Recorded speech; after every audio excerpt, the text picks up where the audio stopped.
අම්මා මල්ලි මං ඕක අහුනොත් තලනවා. කවුද? මීයව. අපේ ගෙදර ඉන්නවා දාරපත මීයෙක්. මට උත් එක මාර තරහා තියෙන පුදුම වදයක් ඌ දෙන්නේ. අද උදේ මම බලද්දිම ටීවී එකට නැගලා. මම මචං ගත්තා කුණු ගෙඩිය දෙකක් දෙන්නම් කියලා. ටීවී එක ගාවට ලං වෙද්දිම වටිනාකම වැඩිද බං ටීවී එකක් නේ බං. පස්සේ මම අපිට සද්ද නොකර හිටියා. පස්සේ මූ නැග්ග මචං ෆ්‍රිජ් එකට. මම මචං දෙන්නම්ම කියලා ගියේ. කොහෙද ෆ්‍රිජ් එක ඊට වඩා වටිනවනේ බං. මොනවා කරන්නද? ඊට පස්සේ මචං කොහමරි මේ අපේ නෝනා සෝපයකට මචං මේ පොතක් බල බල හිටියේ කොහමරි.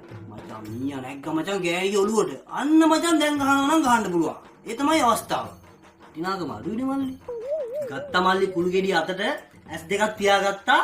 S2 පියාගත්තට පස්සේ කොහොමද හරියට මීයට උදින්න ගහන්නේ? දැන් කවුද මීයට වදින්න ගහන්නේ?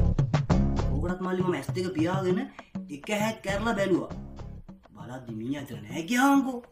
පස්සේ මචං මම පොඩ්ඩක් එහෙම වටපිට බැලුවා. බලද්දි මචං මු රේඩියේකට නැගලා. මම දන්නවා මචං රේඩියේකට නැගලා හිටියොත් මම උට ලොවෙත් ගහන්නේ නෑ කියලා. මොකද මචං මම රේඩියේකට පට්ට ලව් මචං. ඒක නැතුව මට බෑනේ.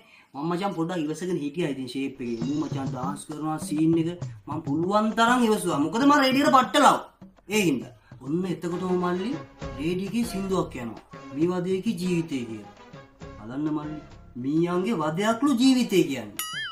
මට මල පැන්න මල්ලි මම දුන්න කුඩු වෙන්න. මීයට වැදුනා.